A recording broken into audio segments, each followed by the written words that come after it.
السلام عليكم متابعيني الكرام، كيف حالكم؟ إن شاء الله تكونوا بخير وعلى ألف خير. مرحبا بكم في فيديو جديد. اليوم إن شاء الله غادي نشارك معكم مسمن معمر بالشحمة بطريقة سهلة وبسيطة. إن شاء الله تبعوا معايا الفيديو للآخر، وإلا عجبكم الفيديو ما تنسونيش باللايك وتعليق وسبسكرايب اللي كيشوف القناة لأول مرة يشترك معايا في القناة. علاش لا، فضلا وليس أمرا، للتشجيع ديالكم إن شاء الله للقناة، وشكرا لكم بزاف على الدعم ديالكم. فهانتوما كتشوفوا تبارك الله الشكل ديالو زوين بزاف.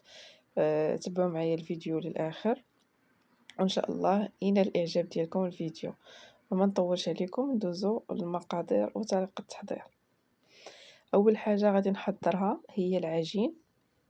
عندي هنايا كوبين من الدقيق الأبيض المنخول، وكوبين من الدقيق الفينو أو الدقيق القمح الصلب، والملح والماء. الماء يكون دافئ، قريب للبرودة، ما يكونش سخون.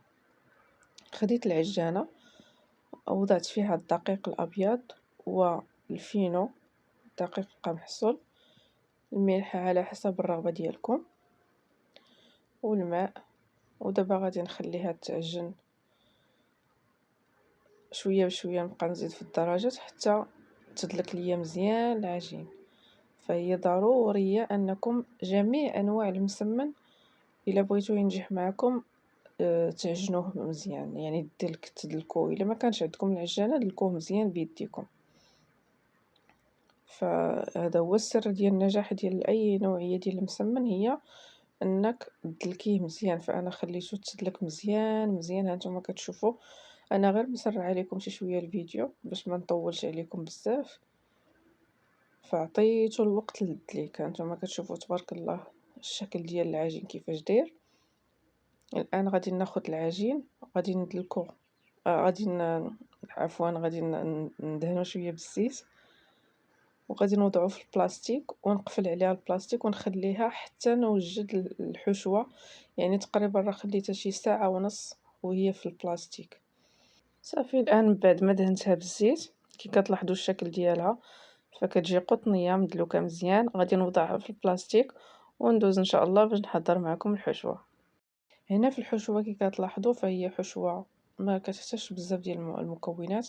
عندنا القزبر والمعدنوس مفروم، الشحمه مطحونه، وعندنا البصله مشلضه رقيقه. بالنسبه للتوابل غادي نحتاج الزنجبيل، فلفل اسود او الابزار، كركم او الخرقوم، البابريكا او التحميره، الملح، وزيت الزيتون. هادو هما المكونات اللي احتاجيت. الان غادي ندوز باش نبدا التحضير معكم، فخليكم معايا.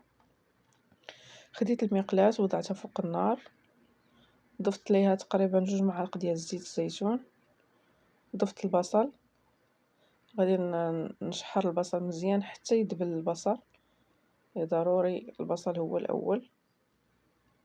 ممكن تستعملوا البصل الابيض او البصله الخضاريه، فاش هي كتجي زوينه في الطعمه. هنايا من بعد ما دبلات البصله مزيان، يعني خليتها حتى طاحت مزيان كي كتلاحظوا، ضفت ليها الشحمه. انا كنفضل نطحنها، ما كتبقاش باينه ليا بزاف في التعمار، كتبقى على حسب الرغبه ديالكم. من بعد ما ضفت الشحمه وحركتها مزيان مع البصله، غادي نبدا نضيف المكونات التاليه اللي عندي: القزبر والبقدونس. هنا عندي معلقه صغيره ديال الكركم، نصف ملعقه ديال الابزار فلفل اسود، نصف ملعقه ديال الزنجبيل سكينجبير، تقريبا 2 معالق صغار ديال البابريكا. الملح كيبقى على حسب الرغبه ديالكم، كاين اللي تيبغي الملح عادي، كاين اللي كينقصو. وملعقه صغيره ديال الهريسه كتبقى، او الشطه، فهي كتبقى اختياريه. كنحرك المكونات جيدا وغادي نخليهم فوق النار حتى تذوب مزيان ديك الشحمه، وتكمل ليا يكمل الطهي ديال المكونات البصله والشحمه. صافي وغادي نحتفظ بها جانبًا، نخليها حتى تبرد مزيان، فما تعمروش بالحشوة وهي سخونة، والعجين ضروري تخليوه ياخد الوقت ديالو، فغادي نخليها غير تكمل في الطياب وغادي نحتفظ بها جانبًا.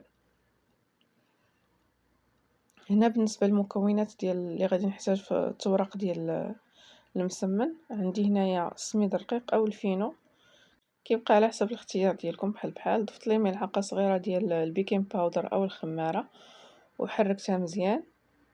هنا عندي في الزلافة التانية عندي الزبدة والزيت مذوبين مع بعض. الآن غادي نجيب العجين، هانتوما كتشوفوا فاش خليته، راه خليته تقريبا ساعة ونص ديال الوقت اللي خليتها، يعني عطيتها الوقت باش ما تقطعش في التوراق، باش تجي يعني باش تكون عجينة ناجحة. نتوما كتشوفوا كيفاش القوام ديالها، شكلتها كويرات صغيرة، هذا هو الكمية اللي عطاتني. غادي نخليها الآن حتى هي غادي نعطيها وقت تاني حتى تسخن مزيان. من بعد ما مرات ديك المدة اللي خليتها، يعني حتى هي خليتها واحد نص ساعة أخرى، هذه هي الحشوة وضعتها في إناء جانب، يعني بردات مزيان، وعندنا الزبدة والزيت و السميدة أو الفينو مع البيكين باودر. الآن غادي نبدا نبسط في العجين، نبسطو مزيان على سطح العمل من بعد ما دهنت سطح العمل بالزبدة والزيت. غادي نبقى نبسط فيها وما غاديش تقطع ليا العجين، غنورقها مزيان، ضروري تورقوها مزيان باش يجي العجين رقيق، يعني ما يكونش معجن من الداخل. هانتوما كتلاحظوا، فإلا بغيتو العجين ينجح معكم ضروري كي قلت لكم أن العجين يتدلك مزيان وتعطيوه الوقت، تخليوه مزيان على قد ما خليتوه على قد ما مزيان، لأن ما فيه لا خميرة لا والو، بالعكس الوقت اللي كتعطيوه عاد كتزيد العجينة تتسخى في التكراس، تتكون سهلة في التكراس. هانتوما كتشوفوا يعني تقريبا السطح اللي لتحت ولا كيبان، ولا العجين شفاف. الآن غادي نوضع الحشوة،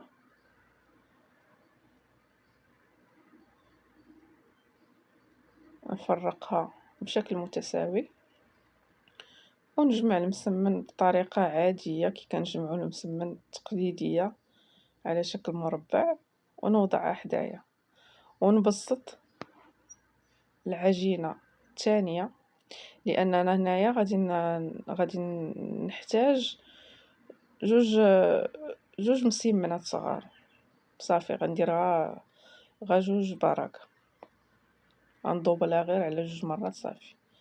حتى هي كنبسطها مزيان بنفس الطريقة، فأنا وريتكم غير وحدة لأن غنكمل بنفس الطريقة، ما بغيتش نطول عليكم الفيديو، تكملوا بنفس الطريقة. هانتوما تبارك الله يعني ما كتقطع ما والو، وعاطيها الخاطر، ما تقطعاتش ليا العجين تبارك الله، صدقات ليا عجينة زوينة. غير ديروا هاد الطريقة ان شاء الله تنجح معكم وتنال الاعجاب ديالكم. كندير الحشوة من بعد ما كنبسطها، كندير الحشوة وكندير هذيك السميدة مع الخمارة، تندير حتى هي فوق الحشوة. غادي نوضع المسمنة من ديك الجهة اللي طويت لتحت، وغادي نرجع نطوي عليها المسمنة، ودابا غادي نحطها في البلاطو. هنا من بعد ضروري تغطيوه بالبلاستيك، ما تخليوش عريان باش ما ينشفش معكم. هانتوما كتشوفوا دابا غادي نخليه واحد نص ساعه اخرى، عاد نبدا نطيب من بعد ما كملت المسمنات اللي عندي. صافي دابا غادي نحتفظ بيه ونرجع معكم باش نبدا الطهي. من بعد ما مرات نص ساعه متابعيني، فالان غادي نبدا نطيب في المسمن. هانتوما تبارك الله يعني ما مقطعه ما والو، بالعكس غادي نبسطها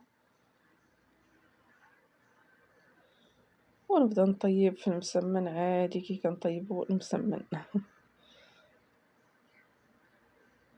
يعني الحشوة كتبقى لداخل، ما كتقطع معاك ما والو، كتجي ناجحة. وكيجي في المذاق غزال، إن شاء الله تجربوه وتخليو ليا تعاليقكم من بعد ما تجربوا الطريقة، فهي طريقة ممتازة. الآن راني دايرة المقلاة تسخن، فرميت المسمنة كي كتلاحظوا، صافي غادي نبقى نطيب فيها، نقلبها مرة مرة، نحركها باش يدخل فيها الطهي، ونكمل كذلك الطهي بنفس الطريقة، فهو كيجي محمر وزوين غزال إن شاء الله ينال الإعجاب ديالكم متابعيني. وما تنسونيش باللايك وتعليق إلى عجبكم الفيديو، إن شاء الله نشارك معكم الفيديوهات الجاية. هانتوما كتشوفوا تبارك الله كي جات، فكيجي غزال مسمن رائع. فغادي نحيدها وغادي نرمي المسمنة الثانية ونكمل بنفس الطريقة ديال الطهي، نبقى نقلبها مرة مرة ونحركها، ندهنها شوية بالزيت والزبدة حتى نكمل الكمية الموجودة عندي. ومن بعد ما كملت متابعيني الكرام، هانتوما كتشوفوا الشكل ديال المسمن كيجي غزال في المنظر ورائع في المذاق. ان شاء الله تجربوه وينال الاعجاب ديالكم، راه ناجح وبطريقه سهله ومكونات بسيطه غير مكلفه. ان شاء الله ينال الاعجاب ديالكم فيديو ديال اليوم. هانتوما كتشوفوا الشكل ديالو مسمن غزال، غير جربوه وردوا عليا الخبر في التعاليق ديالكم. شوفوا تبارك الله، غادي نقطع معكم مسمنة كيجي رطب ومورق، شوفوا ما شاء الله مورق من الداخل بطريقة ناجحة، ما معجنش بالعكس مورق ومذاق رائع. كنتمنى ان شاء الله الفيديو ديال اليوم ينال الاعجاب ديالكم، وكيف العادة ما تنسونيش باللايك وسبسكرايب وتعليق محفز من عندكم. شكرا لكم بزاف على المتابعة، شكرا لكم على الدعم ديالكم للقناة. نتلاقاو ان شاء الله في فيديو جديد على القناة. خليتكم في امان الله، الى لقاء جديد، فيديو جديد ان شاء الله. السلام عليكم.